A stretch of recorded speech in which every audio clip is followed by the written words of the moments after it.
Hi dears, pre school എഡ്യൂക്കേഷന്റെ ക്ലാസ്സിലേക്ക് നിങ്ങൾക്ക് എല്ലാവർക്കും സ്വാഗതം. നമ്മൾ 5th യൂണിറ്റ് ആണ് ഇപ്പോൾ ഡിസ്കസ് ചെയ്തുകൊണ്ടിരിക്കുന്നത്. അപ്പോൾ ഇനി നമ്മൾ 5.5 5th യൂണിറ്റിലെ ഡേ പ്ലാനിങ് ആണ് നമ്മൾ ഡിസ്കസ് ചെയ്യുന്നത്. ഡേ പ്ലാനിങ് അല്ലെങ്കിൽ നമ്മൾ ലെസൺ പ്ലാനിങ്, ഡെയിലി പ്ലാനിങ് എന്നൊക്കെ പറയും. അപ്പൊ നമ്മൾ നോക്കാം. Daily planning for the classroom is an important part of the teaching and learning process. It is an effective way to hold our classrooms in a systematic and effective manner that will contribute extensively to our learners' knowledge and in her holistic development. Daily planning helps educators be more effective in the classroom by providing a detailed outline to follow during the class. അപ്പോൾ daily planning അല്ലെങ്കിൽ day planning എന്നൊക്കെ പറയുന്നത് നമ്മൾ teaching learning പ്രോസസ്സിനെ സംബന്ധിച്ച് ഒരു ടീച്ചറെ സംബന്ധിച്ച് അത് നമ്മൾ കൃത്യമായിട്ട് പ്ലാൻ ചെയ്തിരിക്കണം. പ്രീ കാൽക്കുലേഷൻസ് വളരെ ഇമ്പോർട്ടന്റ് ആണ്. അതായത് പ്ലാനിങ് എന്ന് പറയുന്നത് വളരെ ഇമ്പോർട്ടന്റ് ആണ്. നമ്മൾ ക്ലാസ് റൂം എങ്ങനെ കൃത്യമായിട്ട് സെറ്റ് ചെയ്ത് കൊണ്ടുപോകണം. നമ്മളത് ഫ്ലെക്സിബിൾ ആയിട്ടാണ് പ്ലാൻ ചെയ്യേണ്ടത്. തീർച്ചയായിട്ടും അങ്ങനെ ചെയ്യാവൂ. പക്ഷേ നമ്മൾ എന്ത് ചെയ്യണം, കൃത്യമായിട്ട് എന്തൊക്കെ കാര്യങ്ങളാണ് നമുക്ക് ക്ലാസ് റൂമിൽ ഇംപ്ലിമെന്റ് ചെയ്യേണ്ടത് എന്നുള്ളത് നമ്മൾ കൃത്യമായിട്ട് പ്രീ കാൽക്കുലേറ്റ് ചെയ്ത് വെക്കണം എന്നുള്ളതാണ്. അപ്പോൾ നമുക്ക് ചില സിറ്റുവേഷൻസിൽ ചില മാറ്റങ്ങളൊക്കെ വരുത്തേണ്ടതായിട്ട് വരാം. എങ്കിൽ കൂടിയും എന്താണ്, നമുക്ക് പ്ലാനിങ്ങിലൂടെയാണ് നമുക്ക് ആ ഒരു ടീച്ചിങ് ലേണിംഗ് പ്രോസസ്സും അതുപോലെ തന്നെ നമ്മുടെ ടൈം മാനേജ്മെന്റും അതുപോലെ തന്നെ നമുക്ക് ഒരു ഡേയില് ഇന്ന കാര്യങ്ങളൊക്കെ നമുക്ക് കംപ്ലീറ്റ് ചെയ്യണം എന്നുള്ള ഒരു ഏകദേശം ഒരു ധാരണ നമുക്ക് വേണം എന്നുള്ളതാണ്. അതുകൊണ്ട് തന്നെ എന്താണ് ഡെയിലി പ്ലാനിങ് എന്ന് പറയുന്നത് നമുക്ക് ടീച്ചിങ് ലേണിംഗ് പ്രോസസ്സിൽ വളരെ ഇമ്പോർട്ടന്റ് ആണ്. It is an effective way to hold our classrooms in a systematic and effective manner that will contribute extensively to our learners' knowledge and in her holistic development. അപ്പൊ ഇവിടെ എന്താണ്, നമ്മൾ class റൂമിൽ നമുക്ക് effective ആയിട്ടും systematic ആയിട്ടൊക്കെ teaching learning process മുന്നോട്ട് കൊണ്ടുപോകണമെങ്കിലും ലേണേഴ്സിന്റെ ആ ഒരു നോളജ് അവരുടെ ഓവറോൾ ഡെവലപ്മെന്റിന് വേണ്ടിയിട്ടൊക്കെ നമ്മൾ അതിനു വേണ്ടിയിട്ടാണ് നമ്മൾ ആ ഒരു പ്രീ സ്കൂൾ എഡ്യൂക്കേഷൻ ഇമ്പാർട്ട് ചെയ്യുന്നത് തന്നെ അല്ലേ. അപ്പോൾ ആ ഒരു സമയത്ത് കുട്ടികൾക്ക് ഓവറോൾ ഡെവലപ്മെന്റ് ഒക്കെ ഉണ്ടാവണമെങ്കിൽ നമ്മൾ എല്ലാ ഡൊമൈൻസിലും കുട്ടികൾക്ക് എന്തൊക്കെ കാര്യങ്ങൾ പ്രൊവൈഡ് ചെയ്യാം, കുട്ടികളെ കൂടുതൽ ആക്റ്റീവ് ആക്കാൻ എന്തൊക്കെ ചെയ്യാം, അവരുടെ ഇൻട്രസ്റ്റ് ഉള്ള ഫീൽഡ് എന്തൊക്കെയാണ്, അവർക്ക് കുറച്ച് ഡിഫിക്കൽറ്റി ഉള്ള ഇൻട്രസ്റ്റ് ഇല്ലാത്ത ഒരു ഏരിയ എങ്ങനെ ഇൻട്രസ്റ്റ് ആക്കി മാറ്റാം എന്നുള്ള കാര്യങ്ങളൊക്കെ നമ്മൾ ഇതുപോലെ പ്ലാൻ ചെയ്താൽ മാത്രമാണ് നമുക്ക് കൃത്യമായിട്ട് ക്ലാസ് റൂമുകളിൽ അത് അപ്ലൈ ചെയ്യാനും കുട്ടികളുടെ നോളജ് സ്ട്രെങ്തൻ ചെയ്യാനും അതുപോലെ അവർക്ക് ഓവറോൾ ഡെവലപ്മെന്റ് ക്രിയേറ്റ് ചെയ്യാനൊക്കെ നമുക്ക് പറ്റുള്ളൂ. അതുപോലെ തന്നെ എന്താണ്, നമ്മൾ ടീച്ചേഴ്സിനെ സംബന്ധിച്ച് ഡെയിലി പ്ലാനിങ് വളരെ ഹെൽപ്ഫുൾ ആണ്. കാരണം നമുക്ക് ആ ഒരു ക്ലാസ് റൂം എഫക്റ്റീവ് ആയിട്ട് മുന്നോട്ട് കൊണ്ടുപോകാൻ പറ്റും. ആ ഒരു കംപ്ലീറ്റ് ക്ലാസ്സിലും നമുക്ക് കൃത്യമായിട്ട് നമുക്കൊരു ഔട്ട്ലൈൻ ഉണ്ട്, ആ ഒരു രീതിയിൽ നമുക്ക് കൊണ്ടുപോകാൻ പറ്റും. ഇനി നമുക്ക് പ്ലാനിങ് ഇല്ല എങ്കിൽ എന്താണ്, അത് ഒരുപാട് ടൈം വേസ്റ്റ് ചെയ്യും. നെക്സ്റ്റ് എന്ത് ചെയ്യും, ഇത് എന്ത് ചെയ്യും എന്ന് ആ ഒരു സിറ്റുവേഷനിൽ നമ്മൾ ആലോചിച്ചിട്ട് കാര്യമില്ല. നമ്മൾ പ്രീ കാൽക്കുലേഷൻ ചെയ്ത് വെക്കുക. പക്ഷെ ക്ലാസ് റൂമിലെ സിറ്റുവേഷൻ നമ്മൾ പ്ലാൻ ചെയ്തതിൽ നിന്ന് ചെറിയ വേരിയേഷൻസ് ഒക്കെ ഉണ്ടാവും. അപ്പോൾ അവിടെ നമ്മൾ എന്ത് ചെയ്യണം, അത് മാനേജ് ചെയ്യാനുള്ള ആ ഒരു എബിലിറ്റി കൂടെ നമുക്ക് വേണം. Okay. Proper planning also helps us educators to achieve our learning outcomes and helps us to design our learning objective with more clarity and precision. അതുപോലെ തന്നെ നമ്മൾ ടീച്ചേഴ്സിനെ സംബന്ധിച്ച് പ്രോപ്പറായിട്ട് നമ്മൾ പ്ലാൻ ചെയ്യുകയാണെങ്കിൽ അത് നമുക്ക് എന്താണ്, കുട്ടികൾക്ക് നല്ല രീതിയിലുള്ള റിസൾട്ട് ഉണ്ടാക്കാനും അവരുടെ ഓവറോൾ ഡെവലപ്മെന്റ് ആക്ച്വലി ശരിക്കും നമുക്ക് പ്രാക്ടിക്കൽ ആക്കാനും ഒക്കെ നമ്മളെ ഹെൽപ്പ് ചെയ്യും. അതുപോലെ തന്നെ നമുക്ക് കുറച്ച് ലേണിംഗ് ഒബ്ജക്റ്റീവ് ഉണ്ടാവും, അതിനെ കൃത്യമായിട്ട് ഡിസൈൻ ചെയ്യാനും അത് കൂടുതൽ ക്ലാരിറ്റിയോട് കൂടെ നമുക്ക് ക്ലാസ് റൂമിൽ പ്രസന്റ് ചെയ്യാനും പറ്റും എന്നുള്ളതാണ്.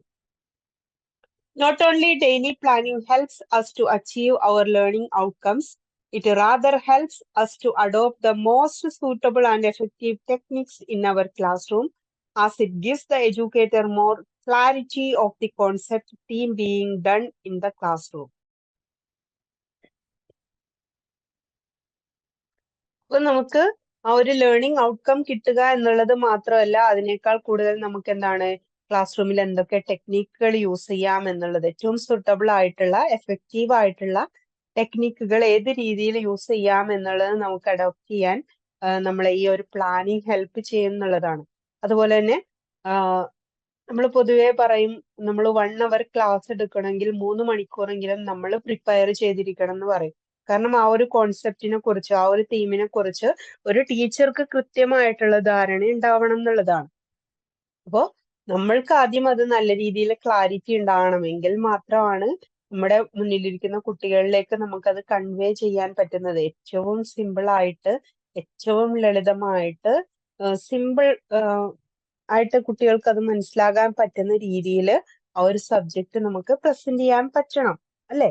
ഇപ്പൊ ചെറിയ കുട്ടികളായതുകൊണ്ട് തന്നെ അവർക്ക് എന്താണ്, നമ്മൾ ഒരുപാട് കടുകട്ടി വേർഡ്സുകള് അല്ലെങ്കിൽ മീനിങ് ഫുൾ അല്ലാത്ത രീതിയിൽ പ്രത്യേകിച്ച് ഒരു ടൂൾസോ ടെക്നിക്സോ ഒന്നും യൂസ് ചെയ്യാതെ ക്ലാസ് മുന്നോട്ട് കൊണ്ടുപോയി കഴിഞ്ഞാൽ കുട്ടികൾക്ക് അതൊന്നും പ്രത്യേകിച്ചൊന്നും മനസ്സിലാവണമെന്നില്ല. ഇപ്പൊ ചെറിയ കുട്ടികളുടെ മുന്നിൽ ആ ഒരു കോൺസെപ്റ്റ് നമ്മൾ നന്നായിട്ട് മനസ്സിലാക്കി നന്നായിട്ട് അത് സിമ്പിൾ ആയിട്ട് അവരുടെ മുന്നിൽ പ്രസന്റ് ചെയ്യുക എന്നുള്ളതാണ്. കുട്ടികൾ ഡൗട്ട് ചോദിച്ചു കഴിഞ്ഞാലും നമ്മൾക്കത് ആൻസർ ചെയ്യാൻ പറ്റണമെങ്കിൽ ആ ഒരു കോൺസെപ്റ്റ് നമ്മൾ കൃത്യമായിട്ട് മനസ്സിലാക്കിയിട്ടുണ്ടാവണം, അല്ലെ? Then next paragraph നോക്കാം. Effective planning is the key to success, as daily and proper planning will help the educator integrate various domains and topics that will help the educator achieve more learning outcome in the limited period of time. അതുപോലെ തന്നെ നമ്മൾ effective planning നമ്മൾ നടത്തി കഴിഞ്ഞാൽ നല്ല രീതിയിൽ ആ ഒരു നാളെ എന്താണ് ക്ലാസ് എടുക്കേണ്ടത്, എന്തൊക്കെ മെറ്റീരിയൽസ് ആണ് യൂസ് ചെയ്യേണ്ടതെന്ന് നമ്മൾ കൃത്യമായി പ്ലാൻ ചെയ്ത് കഴിഞ്ഞാൽ നമുക്ക് എന്താണ്, അത് നമുക്ക് ശരിക്കും പറഞ്ഞു കഴിഞ്ഞാൽ കുട്ടികളുടെ വേരിയസ് ഡൊമൈൻസിലെ ഡിഫറെന്റ് ടോപ്പിക്സുമായിട്ട് കണക്ട് ചെയ്തിട്ടും അതുപോലെ തന്നെ നമുക്ക് കുറഞ്ഞ സമയത്തിനുള്ളിൽ കൂടുതൽ ഔട്ട്കം കുട്ടികളിലോട്ട് അച്ചീവ് ചെയ്യാൻ പറ്റും. ഒരു എക്സാമ്പിൾ നോക്കാം. For example, in kindergarten, while introducing them to fruits and vegetables, we can talk about its color, about healthy and unhealthy food, about the beginning sounds, and about the beginning letters. That will help us cover many concepts in an integrated manner, saving a lot of time and enhancing our teaching learning process. Well-planned and organized planning will help the educator to ask relevant questions that will be theme or concept specific, focusing on the transdisciplinary approach. ഈ ഒരു example ഇവിടെ പറഞ്ഞിട്ടുള്ള എന്താന്ന് വെച്ച് കഴിഞ്ഞാല്, Kinder ഗാർഡനിൽ നമ്മൾ ഫ്രൂട്ട്സും വെജിറ്റബിൾസും എന്നുള്ളൊരു ടോപ്പിക്കാണ് കുട്ടികളുടെ മുന്നിൽ ഇൻട്രൊഡ്യൂസ് ചെയ്യുന്നത്. അപ്പൊ നമ്മള് അത് ഒരു പ്ലാനിങ് ഇല്ലാതെ പോവുകയാണെങ്കിൽ നമ്മൾ കുറച്ച് ഫ്രൂട്ട്സിന്റെ പേര് പറയും, വെജിറ്റബിൾസിന്റെ പേര് പറയും, അങ്ങനെ കുട്ടികളെ ഫ്രൂട്ട്സും വെജിറ്റബിൾസും പഠിപ്പിക്കുകയാണ് ചെയ്യുന്നത്. അപ്പോ അത് നമ്മൾ കുറെ സമയം നമ്മൾ വെറുതെ ചെലവഴിക്കും എന്നുള്ളതാണ്, ഒരു കോൺസെപ്റ്റ് കുട്ടികൾക്ക് കൃത്യമായിട്ട് മനസ്സിലാക്കാൻ. പക്ഷെ നമ്മൾ പ്ലാൻ ചെയ്യുകയാണെങ്കിൽ എന്താണ്, നമ്മൾക്ക് കുറച്ച് സമയത്തിനുള്ളിൽ ഒരുപാട് കോൺസെപ്റ്റുകൾ നല്ല ക്ലിയർ ആയിട്ട് കുട്ടികളുടെ മുന്നിൽ പ്രസന്റ് ചെയ്യാൻ പറ്റും എന്നുള്ളതാണ്. അതായത് നമുക്ക് ഫ്രൂട്ട്സും വെജിറ്റബിൾസ് എന്നുള്ള ആ ഒരു ടോപ്പിക്ക് നമ്മുടെ മുന്നിൽ കിട്ടുകയാണ്. ആ ഒരു കോൺസെപ്റ്റ് ആണ് നമ്മൾ കുട്ടികളുടെ മുന്നിൽ ഇൻട്രൊഡ്യൂസ് ചെയ്യാൻ പോകുന്നത്. അപ്പൊ നമുക്ക് എന്ത് ചെയ്യാൻ പറ്റും, ഡിഫറെന്റ് ഫ്രൂട്ട്സിന്റെയും വെജിറ്റബിൾസിന്റെയും കളേഴ്സ് അവർക്ക് പറഞ്ഞു കൊടുക്കാം. അതുപോലെ ഹെൽത്തി ആയിട്ടുള്ള ഫുഡ് എന്തൊക്കെയാണ്, അൺഹെൽത്തി ഫുഡ് എന്തൊക്കെയാണ് എന്നുള്ളത് നമുക്ക് കൃത്യമായിട്ട് കുട്ടികൾക്ക് പറഞ്ഞു കൊടുക്കാം. അതുപോലെ തന്നെ ആ ഓരോ ഫ്രൂട്ട്സിന്റെയും വെജിറ്റബിൾസിന്റെയും ബിഗിനിങ് സൗണ്ട്സ് എന്തൊക്കെയാണ്, അതുപോലെ അതിന്റെ ബിഗിനിങ് ലെറ്റർ ഏതാണ് എന്നുള്ള കാര്യങ്ങളൊക്കെ നമുക്ക് ആ ഒരു സമയത്ത് കുട്ടികളുമായിട്ട് കമ്മ്യൂണിക്കേറ്റ് ചെയ്യാൻ പറ്റും. അങ്ങനെ നമുക്ക് എന്ത് ചെയ്യാൻ പറ്റും, ഒരു ഇന്റഗ്രേറ്റഡ് അപ്രോച്ച് കൊണ്ടുവരാൻ പറ്റും. അതായത് ഡിഫറെന്റ് സബ്ജക്റ്റുകൾ, ഡിഫറെന്റ് കോൺസെപ്റ്റുകൾ ഒരേ തീമിൽ നമുക്ക് കൊണ്ടുവരാൻ പറ്റും എന്നുള്ളതാണ്. അപ്പൊ നമുക്ക് ഒരുപാട് സമയം സേവ് ചെയ്യാൻ പറ്റും. നമ്മുടെ ടീച്ചിങ് ലേണിംഗ് പ്രോസസ്സ് കൂടുതൽ എന്താവും, നല്ല രീതിയിൽ എഫക്റ്റീവ് ആവും എന്നുള്ളതാണ്. അതായത് കുട്ടികൾക്ക് കുറച്ച് സമയത്തിനുള്ളിൽ ഒരുപാട് കോൺസെപ്റ്റുകൾ അവർക്ക് മനസ്സിലാക്കാനും അതിനെ കണക്ട് ചെയ്യാനും, ഇപ്പോ ഒരു എന്താണ് പുതിയൊരു ഫ്രൂട്ട് നമ്മൾ കുട്ടികൾക്ക് മുന്നിൽ പ്രസന്റ് ചെയ്യാണ്. അപ്പൊ അതിന്റെ പിക്ചറൊക്കെ വെച്ച്, അപ്പൊ അതിന്റെ കളറൊക്കെ പറഞ്ഞുകൊണ്ട് അതിന്റെ സ്റ്റാർട്ടിങ് വേർഡ് ഒക്കെ അങ്ങനെയാകുമ്പോൾ കുട്ടികൾക്ക് അത് കുറച്ചുകൂടി എന്താണ് അവർക്ക് നല്ല രീതിയിൽ അത് സ്ട്രോങ് ആയിട്ട് അവരുടെ മെമ്മറിയിൽ നിൽക്കും എന്നുള്ളതാണ്. ഓക്കെ, അപ്പോ അത്തരത്തില് നമ്മളെ പ്ലാനിങ് നമ്മളെ അത്രത്തോളം ഹെൽപ്പ് ചെയ്യുന്നുണ്ട്. ടീച്ചേഴ്സിനെ സംബന്ധിച്ച് ടീച്ചേഴ്സ് അതില് മാസ്റ്ററിങ് ചെയ്യാൻ നല്ല രീതിയിൽ പ്ലാനിങ് ഹെൽപ്പ് ചെയ്യുന്നുണ്ട് എന്നുള്ളതാണ്. അപ്പൊ നമുക്ക് ഒരുപാട് സമയം സേവ് ചെയ്യാൻ പറ്റും. അതുപോലെ തന്നെ ടീച്ചിങ് കൂടുതൽ എഫക്റ്റീവ് ആക്കാൻ പറ്റും. അതുപോലെ ഡിഫറെന്റ് ആയിട്ടുള്ള കാര്യങ്ങൾ ഒരുമിച്ച് കൊണ്ടുവന്ന ഒരു ഇന്റഗ്രേറ്റഡ് അപ്രോച്ച് കൊണ്ടുവന്നു കഴിയുമ്പോൾ ടീച്ചിങ് കുറച്ചുകൂടെ എഫക്റ്റീവ് ആവും. കുട്ടികൾക്കും പല കോൺസെപ്റ്റുകൾ ഒരുമിച്ച് കണക്ട് ചെയ്ത് പഠിക്കുന്നതുകൊണ്ട് തന്നെ അതെല്ലാം ഒരുപോലെ അവർക്ക് മെമ്മറിയിൽ സൂക്ഷിക്കാനും ഒക്കെ പറ്റും. അതുപോലെ തന്നെ നമ്മൾ നല്ല രീതിയിൽ പ്ലാൻ ചെയ്യുമ്പോൾ നമ്മളൊരു വെൽ പ്ലാൻഡ് ആയിട്ടുള്ള ടീച്ചേഴ്സ് ആയിട്ട് മാറണം എന്നുള്ളതാണ്. അപ്പൊ നമുക്ക് ആ ഒരു കൃത്യമായിട്ട് ഓർഗനൈസ് ചെയ്ത് കാര്യങ്ങളൊക്കെ ചെയ്യാൻ പറ്റും. അതുപോലെ ആ ഒരു പെർട്ടിക്കുലർ കോൺസെപ്റ്റ് റിലേറ്റഡ് ആയിട്ട് റെലവെന്റ് ആയിട്ടുള്ള ക്വസ്റ്റ്യൻസ് എന്തൊക്കെയാണ് എന്ന് നമുക്ക് കൃത്യമായിട്ട് കണ്ടെത്താൻ പറ്റും. അതുപോലെ തന്നെ നമുക്ക് ഡിഫറെന്റ് ആയിട്ടുള്ള സബ്ജക്റ്റുകൾ ഒറ്റ ക്ലാസ്സിൽ എന്താണ് കുറച്ച് സമയം കൊണ്ട് നമുക്ക് കുട്ടികളുടെ മുന്നിൽ കമ്മ്യൂണിക്കേറ്റ് ചെയ്യാൻ പറ്റും. ഇതൊക്കെ ആ ഒരു പ്ലാനിങ്ങിന്റെ ഗുണങ്ങളാണ് കേട്ടോ. Then നോക്കാം, daily planning will also enhance self-confidence at the time of delivery by giving absolute clarity of the concept. Daily planning also helps the educators to evaluate her teaching and learning processes with the set learning outcomes and will become a basis for reflection. Therefore, daily planning is of utmost importance and thus should be done regularly. അപ്പോൾ daily പ്ലാനിങ്ങിലൂടെ നമുക്ക് എന്ത് ചെയ്യാൻ പറ്റും? നമ്മുടെ self confidence നല്ല രീതിയിൽ നമുക്ക് strengthen ചെയ്യാൻ പറ്റും. കാരണം നമ്മൾ കൃത്യമായിട്ട് പ്ലാൻ ചെയ്തിട്ട് പോകുമ്പോൾ ക്ലാസ് റൂമിൽ കുട്ടികൾ ചോദിക്കുമ്പോൾ നമ്മൾ ബബ്ബ അടിക്കേണ്ടി വരില്ല. അതുപോലെ തന്നെ നമുക്ക് എന്ത് ചെയ്യാൻ പറ്റും? കൃത്യമായിട്ട് സിസ്റ്റമാറ്റിക് ആയിട്ട് നല്ലൊരു ഫ്ലോയില് നല്ല ഭംഗിയായിട്ട് നമുക്ക് ക്ലാസ് സ്റ്റാർട്ട് ചെയ്ത് അതിലെ പ്രോസസ്സുകളൊക്കെ നല്ല രീതിയിൽ കംപ്ലീറ്റ് ചെയ്ത് നല്ല രീതിയിൽ അത് വൈൻഡ് അപ്പ് ചെയ്യാൻ നമുക്ക് പറ്റും എന്നുള്ളതാണ്.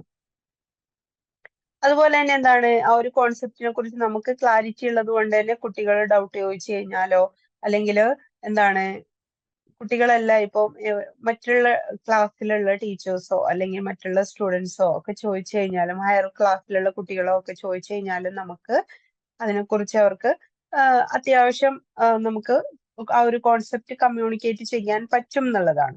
അപ്പോൾ നമ്മൾ എടുക്കുന്ന ഒരു സബ്ജക്റ്റിനെ കുറിച്ച് നമുക്ക് ഇൻഡെപ്ത് നോളജ് ഉണ്ടാവേണ്ടത് അത്യാവശ്യമാണ്. അപ്പോൾ അത്തരത്തിലുള്ള നോളജ് ഉണ്ടാക്കാൻ വേണ്ടിയിട്ട് ഈ ഒരു ഡെയിലി പ്ലാനിങ് നമ്മളെ ഹെൽപ്പ് ചെയ്യുന്നുണ്ട് എന്നുള്ളതാണ്. അതുപോലെ തന്നെ എന്താണ് നമ്മൾ ടീച്ചേഴ്സിനെ സംബന്ധിച്ച് നമ്മുടെ ടീച്ചിങ് ലേണിംഗ് പ്രോസസ്സിനെ കൃത്യമായിട്ട് ഇവാലുവേറ്റ് ചെയ്യാനും അതിന്റെ ഔട്ട്കം അതിന്റെ റിസൾട്ട് കൃത്യമായിട്ട് കിട്ടുന്നുണ്ടോ അതിന്റെ റിഫ്ലക്ഷൻ എന്താണ് എന്നുള്ള കാര്യങ്ങളെ കുറിച്ചൊക്കെ നമുക്ക് നമ്മളെ തന്നെ വിലയിരുത്താൻ കൂടി ഈ ഒരു ഡെയിലി പ്ലാനിങ് നമ്മളെ ഹെൽപ്പ് ചെയ്യുന്നുണ്ട്. അപ്പോൾ നമ്മൾ തീർച്ചയായിട്ടും നമ്മുടെ ടീച്ചിങ് ലേണിംഗ് പ്രോസസ്സിൽ നമ്മൾ ആ ഒരു ടീച്ചിങ് പ്രൊഫഷനിൽ ആ ഒരു പ്ലാനിങ് തീർച്ചയായിട്ടും ഡെയിലി പ്ലാനിങ് നമ്മൾ ചെയ്തിരിക്കണം. അത് മസ്റ്റ് ആണ് ശരിക്കും ടീച്ചിങ്ങിൽ. നമ്മള് ഞാൻ നേരത്തെ പറഞ്ഞ പോലെ 1 മണിക്കൂർ ക്ലാസ്സിന് നമ്മൾ 3 മണിക്കൂർ പ്രിപ്പയർ ചെയ്യണമെന്നാണ്. അത്രത്തോളം നമുക്ക് സമയമില്ലെങ്കിൽ കൂടിയും നമ്മൾ 1 അവർ ക്ലാസ്സിന് വേണ്ടിയിട്ട് അതിനുള്ള മെറ്റീരിയൽസ് ഉണ്ടാക്കേണ്ടതായിട്ടുണ്ട്. അതുപോലെ തന്നെ കൃത്യമായിട്ട് അതെങ്ങനെ കൊണ്ടുപോകണം എന്നൊക്കെ പ്ലാൻ ചെയ്യാനുണ്ട്. അപ്പൊ അത് നല്ല രീതിയിൽ തന്നെ പ്ലാൻ ചെയ്ത് നിങ്ങൾ ആ ഒരു ടീച്ചിങ് ലേണിംഗ് പ്രോസസ്സിലോട്ട് പോവുക എന്നുള്ളതാണ്. Then next paragraph നോക്കാം. One way of doing daily planning is developing lesson plans. Both the terms are the same and help us to plan effectively for the teaching learning process. Lesson plan is a guide that helps us to plan our day effectively. It gives us an overview of the task to be done and the learning outcomes to be achieved. Lesson planning is at the heart of being an effective teacher, as it allows teachers to evaluate their own knowledge in regarding to the content being taught. അപ്പോൾ daily planning നമുക്ക് develop ചെയ്യാൻ പറ്റുന്ന ഒരു വേ എന്ന് പറയുന്നത് lesson plan prepare ചെയ്യുക എന്നുള്ളതാണ്. അപ്പൊ ലെസൺ പ്ലാനിലൂടെ നമുക്ക് എന്ത് ചെയ്യാൻ പറ്റും? ആ ഒരു ടീച്ചിങ് ലേണിംഗ് പ്രോസസ് എഫക്റ്റീവ് ആയിട്ട് പ്ലാൻ ചെയ്യാനും അത് ഇംപ്ലിമെന്റ് ചെയ്യാനും പറ്റും. ലെസൺ പ്ലാൻ എന്ന് പറഞ്ഞു കഴിഞ്ഞാൽ ശരിക്കും നമ്മൾ എന്താണ് ആ ഒരു ഡേ എഫക്റ്റീവ് ആയിട്ട് അത് എങ്ങനെ കൊണ്ടുപോകണം എന്നുള്ളതിനെ നമുക്ക് കൃത്യമായിട്ട് പ്ലാൻ ചെയ്യാൻ പറ്റും. അതുപോലെ തന്നെ നമുക്ക് ആ ഒരു ക്ലാസ്സിനെ കുറിച്ചുള്ള ഒരു ഓവർവ്യൂവും അതുപോലെ തന്നെ എന്തൊക്കെ ടാസ്കുകളാണ് പ്രൊവൈഡ് ചെയ്യേണ്ടത്, എന്തൊക്കെ ഔട്ട്കം ആണ് കുട്ടികൾ അച്ചീവ് ചെയ്യുന്നത് എന്നുള്ള കാര്യങ്ങളൊക്കെ നമുക്ക് ആ ഒരു ലെസൺ പ്ലാനിലൂടെ നമുക്ക് മനസ്സിലാവുന്നുള്ളതാണ്. ഇപ്പൊ ലെസൺ പ്ലാനിംഗ് എന്ന് പറയുന്നത് ശരിക്കും ഒരു എഫക്റ്റീവ് ടീച്ചിങ്ങിന്റെ ഹാർഡ് പാർട്ടാണ് കേട്ടോ. അതായത് ടീച്ചേഴ്സിനെ അവരുടെ നോളജിനെ കുറിച്ച് ഇവാലുവേറ്റ് ചെയ്യാനും എന്തെങ്കിലും പുതിയ കാര്യങ്ങൾ നമ്മുടെ നോളജിൽ അപ്ഡേറ്റ് ചെയ്യാനുണ്ടെങ്കിൽ ആ പുതിയൊരു കോണ്ടന്റ് നമുക്ക് പഠിക്കാനും അത് നമുക്ക് അപ്ഡേറ്റ് ചെയ്യാനും നമ്മുടെ കുട്ടികളിലോട്ട് അത് ഹാൻഡ് ഓവർ ചെയ്ത് ആ ഒരു പുതിയൊരു ഇൻഫർമേഷനോ പുതിയൊരു സ്കില്ലോ പുതിയൊരു കാര്യമായിരിക്കും. അപ്പോൾ അത് നമ്മുടെ നെക്സ്റ്റ് ജനറേഷനിലോട്ട് കൂടെ നമുക്ക് ട്രാൻസ്ഫർ ചെയ്യാൻ പറ്റും, ട്രാൻസാക്ട് ചെയ്യാൻ പറ്റും എന്നുള്ളതാണ്. Okay. Then therefore it is an important process that will help enhance the efficiency of the teaching learning process. അതുകൊണ്ട് തന്നെ എന്താണ് നമ്മൾക്ക് ഈ ഒരു ഡെയിലി പ്ലാനിങ് അല്ലെങ്കിൽ ഡേ പ്ലാനിങ് ലെസൺ പ്ലാനിങ് എന്നൊക്കെ പറയുന്നത് നമുക്ക് ടീച്ചിങ് ലേണിംഗ് പ്രോസസ്സ് കൂടുതൽ എഫക്റ്റീവ് ആക്കാൻ നമ്മളെ ഹെൽപ്പ് ചെയ്യും. അതുകൊണ്ട് തന്നെ ഒരു ഇമ്പോർട്ടന്റ് ആയിട്ടുള്ള ഒരു പാർട്ടാണ്, ഒരു പ്രോസസ്സാണ് ലെസൺ പ്ലാനിങ് എന്ന് പറഞ്ഞാൽ. നമ്മൾ കൃത്യമായിട്ട് പ്ലാൻ ചെയ്ത് പ്രിപ്പയർ ചെയ്ത് മാത്രം കുട്ടികളുടെ മുന്നിലോട്ട് പോവുക എന്നുള്ളത്. Thus, the important aspect of a lesson plan is a guide that helps us to plan our day effectively. Therefore, it is an important process that will help enhance the efficiency of the teaching learning process. Thus, the important aspect of a lesson plan include name of the theme, concept, a rationale, learning outcomes, instructions that will include the activities to be done, questions to be asked, and the flow, and last but the most important, assessment. അപ്പോ lesson പ്ലാനിന്റെ ആ ഒരു lesson plan എന്നുള്ള ഒരു concept നമ്മൾ develop ചെയ്യുമ്പോൾ നമ്മൾ അതിലുള്ള important ആയിട്ടുള്ള ആസ്പെക്ട്സ് എന്തൊക്കെയാണെന്ന് നോക്കാം. ഫസ്റ്റ് വൺ എന്ന് പറയുന്നത് സെലക്ഷൻ ഓഫ് ദി തീം അല്ലെങ്കിൽ കോൺസെപ്റ്റ് ആണ്. നമ്മൾ ഏത് സബ്ജക്റ്റ് ആണോ പഠിപ്പിക്കാൻ പോകുന്നത് ആ ഒരു ടോപ്പിക് ആണ് ഉദ്ദേശിക്കുന്നത് കേട്ടോ. It is very important that we select the theme or the concept to be taught in the class. It is preferable that we plan ourselves thematically as it helps us to integrate various domains and disciplines that will lead to a transdisciplinary approach, as NCF 2005 also focuses on it, and this will thus helps us to achieve different learning outcomes in a shorter time. അപ്പൊ നമ്മൾ എന്താണ് പഠിപ്പിക്കാൻ പോകുന്നത് എന്നുള്ള സബ്ജക്റ്റിനെ കുറിച്ച് ആ ഒരു കോൺസെപ്റ്റിനെ കുറിച്ച് നമുക്ക് കൃത്യമായിട്ടുള്ള ഒരു ധാരണ ഉണ്ടാവണം അല്ലേ. അതുപോലെ തന്നെ എന്താണ് നമുക്ക് സ്വന്തമായിട്ട് ആ ഒരു ടോപ്പിക്കോ ആ ഒരു കോൺസെപ്റ്റോ കൃത്യമായിട്ട് തീമാറ്റിക്കലി നമുക്ക് നല്ല രീതിയിൽ അത് സെലക്ട് ചെയ്യാൻ പറ്റണം.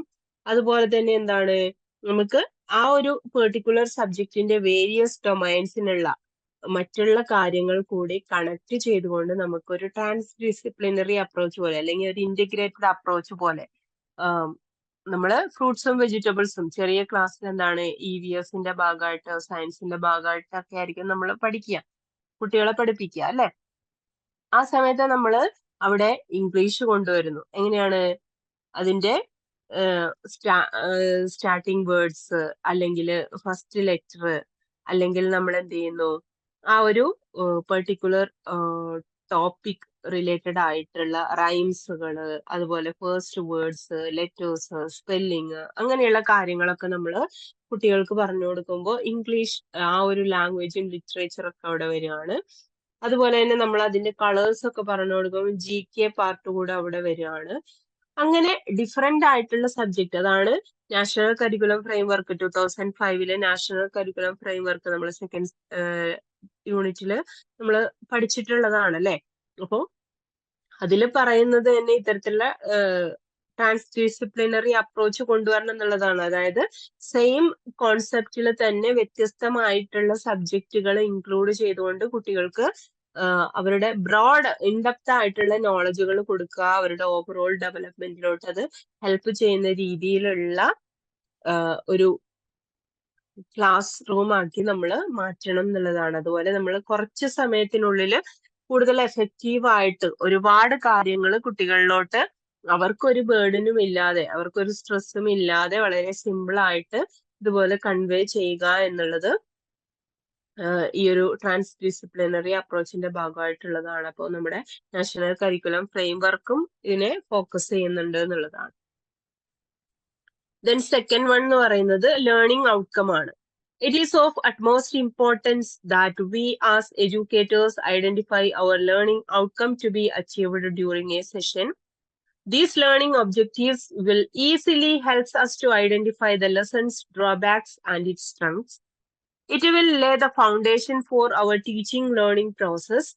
Learning objectives should be relevant and well aligned with the concept theme to be taught, as then it will help us to integrate and follow a transdisciplinary approach. അപ്പോൾ ലേണിംഗ് ഔട്ട്കം എന്ന് പറയുന്നത് നമ്മൾ ഒരു ടീച്ചറിനെ സംബന്ധിച്ച് കുട്ടികൾ എന്തൊക്കെ കാര്യങ്ങൾ അച്ചീവ് ചെയ്യുന്നുണ്ട്, നമ്മൾ ഒരു സെഷൻ അല്ലെങ്കിൽ ഒരു കോൺസെപ്റ്റ് കുട്ടികളുടെ മുന്നിൽ പ്രസന്റ് ചെയ്യുമ്പോൾ കുട്ടികൾ എന്തൊക്കെ കാര്യങ്ങൾ അച്ചീവ് ചെയ്യുന്നുണ്ട് എന്നുള്ള, എന്തൊക്കെ സ്കില്ലുകൾ, എന്തൊക്കെ നോളജുകൾ അവർ അച്ചീവ് ചെയ്യുന്നുണ്ട് എന്നുള്ളത് വളരെ ഇമ്പോർട്ടന്റ് ആണ്. അപ്പോൾ നമ്മളൊരു ഒബ്ജക്റ്റീവ്സ്, ലേണിംഗ് ഒബ്ജക്റ്റീവ്സ്, കുറച്ച് ലേണിംഗ് ഒബ്ജക്റ്റീവ്സ് നമ്മൾ സെറ്റ് ചെയ്യുന്നുണ്ട്. അപ്പൊ അതൊക്കെ കുട്ടികളിലോട്ട് എത്തുന്നുണ്ടോ എന്നുള്ളത് നമ്മൾ കൃത്യമായിട്ട് മനസ്സിലാക്കണം. ആ ഒരു ടോപ്പിക്ക് നമ്മൾ എടുത്തതിൽ എന്തൊക്കെ ഡ്രോബാക്സ് ഉണ്ട്, എന്തൊക്കെ സ്ട്രെങ്ത് ഉണ്ട് എന്നുള്ള കാര്യങ്ങളൊക്കെ നമ്മൾ മനസ്സിലാക്കണം. അതുപോലെ തന്നെ എന്താണ്, നമ്മുടെ ടീച്ചിങ് ലേണിംഗ് പ്രോസസ്സിലൂടെ അവർക്ക് ഒരു സ്ട്രോങ് ഫൗണ്ടേഷൻ കിട്ടുകയാണ്. അപ്പൊ അത് നമ്മൾ ഏറ്റവും എഫക്റ്റീവ് ആയിട്ട് ഏറ്റവും നല്ല രീതിയിൽ കുട്ടികളുടെ മുന്നിൽ പ്രസന്റ് ചെയ്യും. അവരുടെ അണ്ടർസ്റ്റാൻഡിങ് ലെവലും അവരുടെ ഡിഫറെന്റ് ഡൊമൈൻസിലുള്ള ഡെവലപ്മെന്റും ഒക്കെ നമ്മൾ എൻഷുർ ചെയ്യേണ്ടതാണ്. അതുപോലെ തന്നെ നമ്മുടെ ലേണിംഗ് ഒബ്ജക്റ്റീവ് എന്ന് പറയുന്നത് നല്ല രീതിയിൽ റെലവെന്റ് ആയിരിക്കണം, അപ് ടു ഡേറ്റ് ആയിരിക്കണം. പഴഞ്ചൻ കാര്യങ്ങളൊന്നും അല്ലാതെ നമ്മൾ ഇന്നത്തെ മോഡേൺ ചാലഞ്ചിങ് വേൾഡിൽ കുട്ടികൾക്ക് അവർ ഫേസ് ചെയ്യാൻ പറ്റുന്ന രീതിയിലുള്ള അവർക്ക് ഹെൽപ്ഫുൾ ആയിട്ടുള്ള കാര്യങ്ങളായിരിക്കണം നമ്മൾ പ്രൊവൈഡ് ചെയ്യേണ്ടത്. അതുപോലെ തന്നെ എന്താണ്, നമ്മൾ ഡിഫറെന്റ് ആയിട്ടുള്ള നേരത്തെ പറഞ്ഞ പോലെ ട്രാൻസ് ഡിസിപ്ലിനറി അപ്രോച്ച് അപ്ലൈ ചെയ്യുമ്പോൾ കുട്ടികൾക്ക് തീർച്ചയായിട്ടും എന്താണ് അവരുടെ ഡിഫറെന്റ് ആയിട്ടുള്ള സബ്ജക്റ്റിലുള്ള നോളജ് സ്ട്രെങ്തൻ ചെയ്യാനും അവരെ ഹെൽപ്പ് ചെയ്യും. അതുപോലെ നമ്മൾ ടീച്ചേഴ്സിനെയും അത് കുറച്ച് സമയത്തിനുള്ളിൽ ഒരുപാട് കോൺസെപ്റ്റുകൾ കുട്ടികളുടെ മുന്നിലോട്ട് എത്തിക്കാൻ നമ്മളെയും ഹെൽപ്പ് ചെയ്യും എന്നുള്ളതാണ്. ദെൻ തേർഡ് വൺ എന്ന് പറയുന്നത് ഇൻസ്ട്രക്ഷൻസ് ആണ്. The next step after we have decided our learning outcomes and the theme is instructions. Instructions means the process flow of the class. It refers to the activities and questions to be asked during the teaching learning process. It will enhance the efficiency of our plan by selecting age appropriate and relevant activities. Planning well in advance the questions to be asked, keeping in mind the learning outcome, will help us to integrate various domains, concepts, and will make our classroom lively and learner-centered.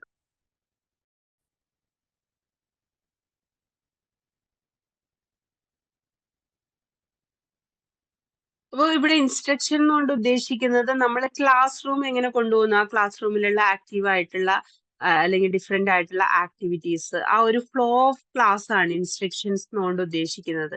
നമ്മൾ class room ആ ഒരു class manage ചെയ്ത് ആ ഒരു പ്രോസസ്സും അതിലുള്ള ആക്ടിവിറ്റീസും ആയിട്ട് നമ്മൾ നല്ല രീതിയിൽ സ്മൂത്ത് ആയിട്ട് മുന്നോട്ട് കൊണ്ടുപോകുന്നില്ലേ, അതാണ് ഇൻസ്ട്രക്ഷൻസ് എന്ന് പറയുന്നത്.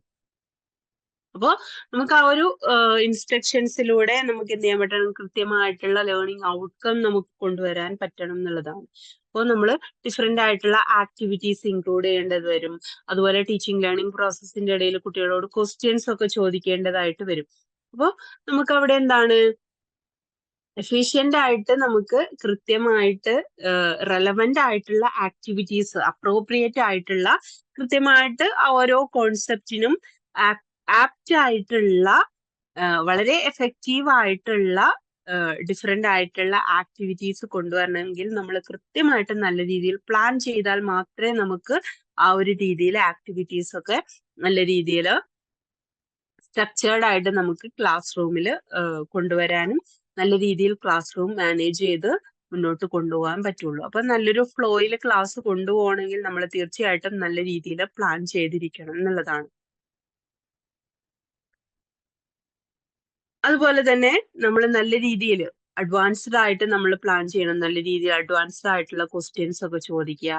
അതുപോലെ തന്നെ നല്ല രീതിയിൽ നമ്മൾ കുട്ടികളുടെ ഡിഫറെന്റ് ഡൊമൈൻസിൽ അവരുടെ ഫിസിക്കലി, മെന്റലി, അതുപോലെ തന്നെ ഇമോഷണലി, ഇന്റലക്ച്വലി, സോഷ്യലി ഒക്കെ അവർക്ക് ഡെവലപ്മെന്റ് ഉണ്ടാകുന്ന രീതിയിൽ ആ ഒരു കോൺസെപ്റ്റിനെ നമ്മൾ ക്ലാസ് റൂമിൽ നല്ല രീതിയിൽ നല്ല ലൈവായിട്ട് ചൈൽഡ് സെന്റേർഡ് ആയിട്ടുള്ള ആ ഒരു രീതിയിൽ നമ്മൾക്ക് പ്രസന്റ് ചെയ്യണമെങ്കിൽ തീർച്ചയായിട്ടും നമ്മൾ അതിനെ കൃത്യമായിട്ട് പ്ലാൻ ചെയ്യണം. നല്ല രീതിയിൽ നല്ല ആക്റ്റീവായിട്ട് കുട്ടികൾക്ക് നല്ല ഇൻട്രസ്റ്റോട് കൂടി അവർ ആക്റ്റീവായിട്ട് പാർട്ടിസിപ്പേറ്റ് ചെയ്ത് നമ്മൾക്ക് ആ ഒരു ലേണിംഗ് പ്രോസസ്സ് മുന്നോട്ട് കൊണ്ടുപോകാൻ പറ്റണം. അതിന് നമുക്ക് നല്ലൊരു പ്ലാനിങ് അത്യാവശ്യം. ദെൻ ഫോർത്ത് വൺ ആണ് assessment. Assessment is very important for both educators and for the learners. It helps us to reflect and work on it further.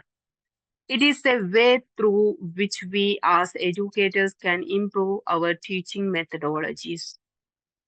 So, assessment എന്ന് പറഞ്ഞു കഴിഞ്ഞാൽ ടീച്ചേഴ്സിനെ ആണെങ്കിലും സ്റ്റുഡൻസിനെ സംബന്ധിച്ച് എന്താണ് വളരെ ഇമ്പോർട്ടന്റ് ആണ് അല്ലെ.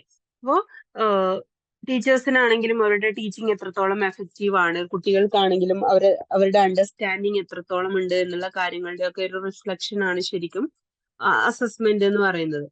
അപ്പൊ അതിലൂടെ എന്താണ് നമ്മുടെ ടീച്ചേഴ്സിനാണെങ്കിലും ഇമ്പ്രൂവ് ചെയ്യാൻ, നമ്മുടെ ടീച്ചിങ് മെത്തഡോളജീസ് ഒക്കെ നല്ല രീതിയിൽ ഇമ്പ്രൂവ് ചെയ്യാനും സ്റ്റുഡൻസിന് പ്രോപ്പർ ആയിട്ടുള്ള ഗൈഡൻസ് കൊടുക്കാനും നമ്മുടെ ആ ഒരു ടീച്ചിങ് സ്റ്റൈൽ മാറ്റണമെങ്കിൽ അത് മാറ്റാനോ അല്ലെങ്കിൽ നമുക്ക് കൂടുതൽ എഫക്റ്റീവ് ആയിട്ടുള്ള ആക്ടിവിറ്റീസ് ഇൻക്ലൂഡ് ചെയ്യാനോ ഒക്കെ നമ്മളെ ഹെൽപ്പ് ചെയ്യും എന്നുള്ളതാണ്. We give importance in assessment not only for the educators but also for the learners. We keep a good record through educators' manual and progress and performance profiles that serve as a basis for future improvement and helps in self-growth. അപ്പോൾ assessment എന്ന് പറഞ്ഞു കഴിഞ്ഞാൽ ശരിക്കും കുട്ടികൾക്കും ടീച്ചേഴ്സിനും ഒരുപോലെ improve ചെയ്യാനുള്ള ഒരു opportunity ആണ്. അപ്പോൾ ടീച്ചേഴ്സിന് മാത്രമല്ല ലേണേഴ്സിനും അത് നല്ല രീതിയിൽ അവരെ ഇംപ്രൂവ് ചെയ്യാനും സ്ട്രെങ്തൻ ചെയ്യാനും ഒക്കെ ഹെൽപ്പ് ചെയ്യും. അതുപോലെ തന്നെ നമ്മൾ എന്ത് ചെയ്യും, ഈ അസസ്മെന്റിന് ശേഷം അതിന്റെ റെക്കോർഡൊക്കെ തന്നെ എന്താണ് നമ്മൾ ഈ എഡ്യൂക്കേറ്റേഴ്സ് മാനുവൽ അല്ലെങ്കിൽ പ്രോഗ്രസ് റിപ്പോർട്ട് അല്ലെങ്കിൽ പെർഫോമൻസ് പ്രൊഫൈൽ എന്നൊക്കെ ഉള്ള രീതിയിൽ നമ്മൾ ഫ്യൂച്ചർ റെഫറൻസിന് വേണ്ടിയിട്ടും ഫ്യൂച്ചർ ഇംപ്രൂവ്മെന്റിന് വേണ്ടിയിട്ടൊക്കെ നമ്മൾ റെക്കോർഡ് ചെയ്ത് വെക്കാറുണ്ട് അല്ലെ. അപ്പൊ അതൊക്കെ തന്നെ എന്താണ് നമ്മൾ ടീച്ചേഴ്സിന്റെ ആണെങ്കിലും സ്റ്റുഡൻസിന്റെ ആണെങ്കിലും സെൽഫ് ഗ്രോത്തിന് അത് ഹെൽപ്പ് ചെയ്യും എന്നുള്ളതാണ്. അപ്പോൾ ഇതിനൊക്കെ നമ്മൾ കൃത്യമായിട്ട് നല്ല രീതിയിൽ പ്ലാൻ ചെയ്യേണ്ടത് അത്യാവശ്യമാണ്. ഇനി നമ്മൾ അസസ്മെന്റിന്റെ തന്നെ അസസ്മെന്റ് നമുക്ക് ഡിഫറെന്റ് ആയിട്ടുള്ള ടൂൾസും ടെക്നിക്സും യൂസ് ചെയ്യാറുണ്ട്. അപ്പോൾ അസസ്മെന്റിന്റെ വേരിയസ് ടൂൾസും ടെക്നിക്കും ആണ് ഇനി നമ്മൾ ഡിസ്കസ് ചെയ്യാൻ പോകുന്നത്. Tools and techniques of assessment. അതിൽ ഫസ്റ്റ് വൺ എന്ന് പറയുന്നത് അനക്ഡോട്ടൽ റെക്കോർഡാണ്. അനക്ഡോട്ടൽ റെക്കോർഡ് എന്ന് പറഞ്ഞാൽ എന്താണ്? Brief written notes based on observations of children, how and where children spend time, their social relationship, their use of language, modes of interaction, information about health and nutrition habits. അപ്പൊ കുട്ടികളെ കുറിച്ച് personal ആയിട്ടുള്ള കാര്യങ്ങളൊക്കെയാണ് ഇതിൽ വരുന്നത്. അതായത് നമ്മൾ കുട്ടികളെ ഒബ്സർവ് ചെയ്യുന്ന സമയത്ത് അവരെങ്ങനെയാണ് കൂടുതൽ സമയം ചെലവഴിക്കുന്നത്, ലേണിങ്ങിന് വേണ്ടിയിട്ടാണോ, ഫ്രണ്ട്സിന്റെ കൂടെ സംസാരിക്കാനാണോ, അതുപോലെ തന്നെ അവരുടെ മറ്റുള്ള കുട്ടികളുമായിട്ടും ടീച്ചേഴ്സുമായിട്ടുള്ള റിലേഷൻഷിപ്സ് എങ്ങനെയാണ്, അവരുടെ ആറ്റിറ്റ്യൂഡ് എങ്ങനെയാണ്, അതുപോലെ അവര് നല്ല നല്ല രീതിയിലുള്ള ലാംഗ്വേജ് ആണോ അതോ ബാഡ് വേർഡ്സുകളാണ് യൂസ് ചെയ്യുന്നത്, അപ്പൊ അവര് ലാംഗ്വേജിന്റെ ഭാഷയുടെ ഉപയോഗങ്ങൾ ഏത് രീതിയിലാണ്, അതുപോലെ തന്നെ അവരുടെ ഇന്ററാക്ഷൻസ് എങ്ങനെയാണ്, നല്ല രീതിയിലാണോ, ഏത് രീതിയിലാണ് അവർ ഇന്ററാക്ട് ചെയ്യുന്നത്, അതുപോലെ അവരുടെ ഹെൽത്ത് എങ്ങനെയാണ്, ന്യൂട്രീഷൻ ഹാബിറ്റ്സ് ഒക്കെ എങ്ങനെയാണ്, അവർ എത്രത്തോളം നീറ്റ് ആൻഡ് ടൈഡി ആണ്, അങ്ങനെ പേഴ്സണൽ ആയിട്ടുള്ള അവരുടെ ഹാബിറ്റ്സുകളും അവരുടെ രീതികളും ഒക്കെ തന്നെ ഒബ്സർവ് ചെയ്തിട്ട് ബ്രീഫായിട്ട് എഴുതുന്ന ആ ഒരു റെക്കോർഡാണ് അനക്ഡോട്ടൽ റെക്കോർഡ് എന്ന് പറയുന്നത്. മനസ്സിലായോ? നമ്മൾ കുട്ടികളെ കുറിച്ച് ബ്രീഫായിട്ട് അവരെന്തൊക്കെയാണ് ചെയ്യുന്നത്, ഏത് രീതിയിലാണ് പെരുമാറുന്നത് എന്നുള്ള കാര്യങ്ങളൊക്കെ നമ്മൾ എന്ത് ചെയ്യാണ് റെക്കോർഡ് ചെയ്ത് വെക്കുകയാണ് ചെയ്യുന്നത്. സെക്കൻഡ് വൺ എന്ന് പറയുന്നത് portfolio. A portfolio is a flexible and adaptable collection of various concrete work samples showing many dimensions of the child's learning. This type of assessment also focuses on the child's strength and demonstrations of knowledge and skills. Samples of children's work in art, painting, craft work, collage making, etc. also become a part of the portfolio.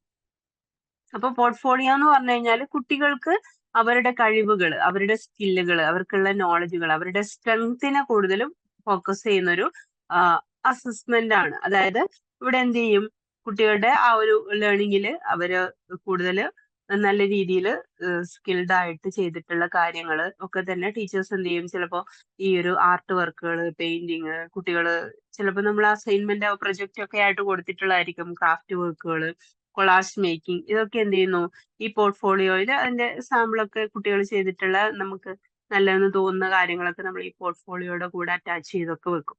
Okay, then third one എന്ന് പറയുന്നത് observations ആണ്.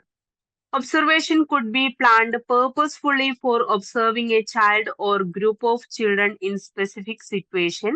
It is also carried out as an ongoing natural process in everyday teaching learning activities. Observation carried out scientifically is source of valid information about a child's various personality dimensions and learning progress. അപ്പോൾ observation എന്ന് പറയുന്നത് നമ്മൾ എന്ത് ചെയ്യും, കുട്ടികളെ നമ്മൾ കൃത്യമായിട്ട് observe ചെയ്തിരിക്കണം. അതായത് പേർപ്പസ്ഫുള്ളി നമ്മൾ ഒബ്സർവ് ചെയ്തിരിക്കേണ്ടതാണ്. അതായത് കുട്ടികളെ അല്ലെങ്കിൽ ഗ്രൂപ്പ് ഓഫ് ചിൽഡ്രൻസിനെ ഒക്കെ നമ്മൾ ഓരോ സിറ്റുവേഷനിൽ അവരെങ്ങനെയാണ് അതിനോട് റിയാക്ട് ചെയ്യുന്നത്, റെസ്പോണ്ട് ചെയ്യുന്നത്. അതുപോലെ തന്നെ നമുക്ക് എന്ത് ചെയ്യാൻ പറ്റും, നമ്മുടെ ടീച്ചിങ് ലേണിംഗ് പ്രോസസ്സിൽ നമുക്ക് നാച്ചുറൽ ആയിട്ട് ആ ഒരു ഒബ്സർവേഷൻ കൊണ്ടുപോകാൻ പറ്റും. അതുപോലെ തന്നെ ഒബ്സർവേഷൻ നമ്മൾ സയന്റിഫിക്കലി ആയിട്ട് നമുക്ക് എന്ത് ചെയ്യാൻ പറ്റും, വാലിഡ് ആയിട്ടുള്ള ഇൻഫർമേഷൻ ഒരു കുട്ടിയെ കുറിച്ച്, കുട്ടിയുടെ പേഴ്സണാലിറ്റിയെ കുറിച്ച്, കുട്ടിയുടെ ലേണിംഗ് പ്രോഗ്രസിനെ കുറിച്ചൊക്കെ നമുക്ക് കൃത്യമായിട്ട്, കാരണം നമ്മൾ നേരിട്ട് ഒബ്സർവ് ചെയ്യാണ്, അപ്പൊ നമുക്ക് അവിടെ സയന്റിഫിക് ആയിട്ട് റിയൽ ആയിട്ടുള്ള വാലിഡ് ആയിട്ടുള്ള ഇൻഫർമേഷൻസ് നമുക്ക് കിട്ടും എന്നുള്ളതാണ്. Then next one, check list. It is a list of learning outcomes, behavior, or traits of a child in a particular development area. A teacher is to determine whether these traits exist in a child or not. She has to mark on the checklist as yes or no to indicate whether a particular child exhibited a behavior during that observational period. അപ്പൊ check list എന്ന് പറഞ്ഞു കഴിഞ്ഞാൽ അതെന്താണ്, ശരിക്കും ലേണിങ്ങിന്റെ ഒരു result related ആയിട്ടും അതുപോലെ കുട്ടികളുടെ ബിഹേവിയർ, സ്വഭാവം റിലേറ്റഡ് ആയിട്ടും അവരുടെ ഹാബിറ്റ്സോ അല്ലെങ്കിൽ കുട്ടികളുടെ ഒരു പെർട്ടിക്കുലർ ഡെവലപ്മെന്റൽ ഏരിയ റിലേറ്റഡ് ഒക്കെ ആയിട്ടുള്ള ഒരു ലിസ്റ്റ്. അപ്പൊ ഇവിടെ എന്താണ്, കുട്ടികളിൽ നല്ലൊരു കാര്യം അത് എക്സിസ്റ്റ് ചെയ്യുന്നുണ്ടോ അല്ലെങ്കിൽ ഇല്ലയോ, എസ് ഓർ നോ ടൈപ്പ് ആണ് എല്ലാ കാര്യങ്ങളും. ഇപ്പൊ കുട്ടിയുടെ ക്യാരക്ടർ റിലേറ്റഡ് ആയിട്ടും അതുപോലെ കുട്ടി എന്തൊക്കെ കാര്യങ്ങൾ സ്കില്ലൊക്കെ അച്ചീവ് ചെയ്തു അല്ലെങ്കിൽ കുട്ടികളുടെ എന്തൊക്കെ ഡെവലപ്മെന്റ് ഉണ്ടായി എന്നുള്ള കാര്യങ്ങളെ കുറിച്ച് എസ് ഓർ നോ എന്നുള്ള ആ ഒരു ഇൻഡിക്കേഷനിൽ ചെയ്യുന്ന ഒരു ലിസ്റ്റ് ആണ് ചെക്ക് ലിസ്റ്റ് എന്ന് പറയുന്നത്. അപ്പോൾ ഒരു കുട്ടി ഒരു പെർട്ടിക്കുലർ ബിഹേവിയർ എക്സിബിറ്റ് ചെയ്യുന്നു, അപ്പോൾ നമ്മൾ ഒബ്സർവ് ചെയ്തിട്ട് എന്ത് ചെയ്യുന്നു, കുട്ടി ക്ലാസ്സിൽ ശ്രദ്ധിക്കുന്നുണ്ടോ, എസ് ഓർ നോ. അപ്പോൾ ശ്രദ്ധിക്കുന്ന കുട്ടിയാണെങ്കിൽ നമ്മൾ യെസ്. അപ്പോൾ കുട്ടി അസൈൻമെന്റുകൾ ഒക്കെ പ്രോപ്പർ ആയിട്ട് സബ്മിറ്റ് ചെയ്യുന്നുണ്ടോ, അപ്പോൾ യെസ്. അതുപോലെ തന്നെ അസൈൻമെന്റിലൊക്കെ നല്ല രീതിയിൽ ക്രിയേറ്റീവ് ആയിട്ടൊക്കെ ചെയ്യുന്നുണ്ടോ, അപ്പോൾ അതിൽ യെസ് ആണെങ്കിൽ യെസ്, നോ ആണെങ്കിൽ നോ, ആ ഒരു രീതിയിലൊക്കെ മാർക്ക് ചെയ്യുന്ന, ഡിനോട്ട് ചെയ്യുന്ന ഒരു ലിസ്റ്റ് ആണ് ചെക്ക് ലിസ്റ്റ്. ദെൻ വരുന്നതാണ് rating scale. A rating scale is a tool used for assessing the performance of tasks, skill levels, procedures, processes, quantities, or end product. Rating scales are similar to checklists except that they indicate the degree of accomplishment rather than just yes or no. അപ്പൊ ഇവിടെ check list എന്ന് പറഞ്ഞു കഴിഞ്ഞാൽ നമ്മൾ പറഞ്ഞു yes or no എന്നുള്ള രീതിയിൽ indicate ചെയ്യുന്നതാണ്. പക്ഷെ റേറ്റിംഗ് സ്കെയിലും ഏകദേശം ഒരുപാട് നമുക്ക് ക്വസ്റ്റ്യനെയർ പോലെ ഉണ്ടാവും. അപ്പൊ അതിൽ നമ്മൾ എന്ത് ചെയ്യാൻ പറ്റും, നമുക്ക് ചെക്ക് ലിസ്റ്റ് പോലെ തന്നെ കുട്ടികളുടെ ആ ഒരു ക്യാരക്ടറോ അല്ലെങ്കിൽ അവരുടെ എന്തെങ്കിലും സ്കില്ലോ അവരുടെ ഡെവലപ്മെന്റോ ഒക്കെ നമുക്ക് അവിടെ മാർക്ക് ചെയ്യാൻ പറ്റും എന്നുള്ളതാണ്. അപ്പൊ ഈ ചെക്ക് ലിസ്റ്റിൽ നിന്നും റേറ്റിംഗ് സ്കെയിൽ എങ്ങനെയാണ് വ്യത്യാസപ്പെട്ടിരിക്കുന്നത് എന്ന് വെച്ച് കഴിഞ്ഞാല് നമുക്ക് അവിടെ ആ ഒരു പെർട്ടിക്കുലർ ബിഹേവിയറിന്റെയോ ഡെവലപ്മെന്റിന്റെയോ ആ ഒരു ലേണിംഗ് ഔട്ട്കത്തിന്റെയോ ഒക്കെ ഡിഗ്രി കൂടെ നമുക്ക് അവിടെ ഇൻഡിക്കേറ്റ് ചെയ്യാൻ പറ്റും എന്നുള്ളതാണ്. ജസ്റ്റ് എസ് ഓർ നോ എന്നുള്ള രീതിയിലല്ല ഇവിടെ റേറ്റിംഗ് സ്കെയിൽ എങ്ങനെയാന്ന് വെച്ച് കഴിഞ്ഞാല് നമ്മൾ നേരത്തെ ചെക്ക് ലിസ്റ്റ് പറഞ്ഞല്ലോ ഒരു കുട്ടി അസൈൻമെന്റ് എല്ലാം സബ്മിറ്റ് ചെയ്യുന്നുണ്ടോ, കൃത്യസമയത്ത് സബ്മിറ്റ് ചെയ്യുന്നുണ്ടോ, യെസ് ഓർ നോ എന്നുള്ള രീതിയിലാണ് ചെക്ക് ലിസ്റ്റിലെങ്കിൽ റേറ്റിംഗ് സ്കെയിൽ എങ്ങനെയാന്ന് വെച്ച് കഴിഞ്ഞാൽ എല്ലാ അസൈൻമെന്റുകളും കൃത്യമായിട്ട് ചെയ്യാറുണ്ട്, അല്ലെങ്കിൽ അതിൽ തന്നെ വെരി ഗുഡ് ആണോ, ഗുഡ് ആണോ. അപ്പോൾ നമുക്ക് ചെക്ക് ലിസ്റ്റിൽ കുട്ടി സബ്മിറ്റ് ചെയ്യാറുണ്ട് അല്ലെങ്കിൽ സബ്മിറ്റ് ചെയ്യാറില്ല എന്നുള്ള ഒരു നോളജ് മാത്രമേ കിട്ടുള്ളൂ. പക്ഷെ റേറ്റിംഗ് സ്കെയിലിൽ അത് ഏറ്റവും നന്നായിട്ട് സബ്മിറ്റ് ചെയ്യുന്നുണ്ടോ, അതോ ആവറേജ് ആണോ, ബിലോ ആവറേജ് ആണോ എന്നുള്ള കാര്യങ്ങളൊക്കെ നമുക്ക് കൃത്യമായിട്ട് മനസ്സിലാക്കാൻ പറ്റും. അപ്പൊ റേറ്റിംഗ് സ്കെയിലിൽ നമുക്ക് അതിന്റെ ക്വാളിറ്റി കൂടെ മനസ്സിലാവും എന്നുള്ളതാണ്. വെരി ഗുഡ്, എക്സലന്റ് ആണോ, വെരി ഗുഡ് ആണോ, ഗുഡ് ആണോ, ആവറേജ് ആണോ, ബിലോ ആവറേജ് ആണോ, പുവർ ആണോ, അല്ലെങ്കിൽ സബ്മിറ്റ് ചെയ്യുന്നില്ല, അങ്ങനെയുള്ള കാര്യങ്ങളൊക്കെ നമുക്ക് കൃത്യമായിട്ട് മനസ്സിലാക്കാൻ റേറ്റിംഗ് സ്കെയിലിലൂടെ പറ്റും എന്നുള്ളതാണ്. ദെൻ ലാസ്റ്റ് വൺ ആണ് photographs and video clips.